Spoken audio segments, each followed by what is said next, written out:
How to find Inazuma 11 Victory Road save file location. Hey everyone! In this quick tutorial, I'm going to show you exactly where to find your Inazuma 11 Victory Road save files on your PC. So if you want to back them up, copy them, or restore them later, just follow along step by step.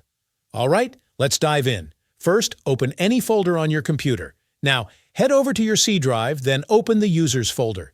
Inside here, click on the folder with your username. Next, we need to access the App Data folder, and this one is usually hidden.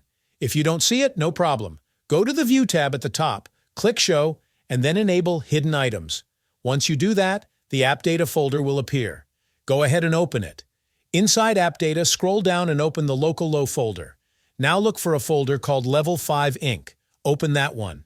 Then open the folder named Inazuma 11 Victory Road. Inside here, tap into the Users folder. You'll see a folder with a long number. That's your profile, so open it. Now open the Save folder. And there you go. This is where all of your Inazuma 11 Victory Road save game files are stored. You can back them up, copy them, or restore them anytime you need. And that's it.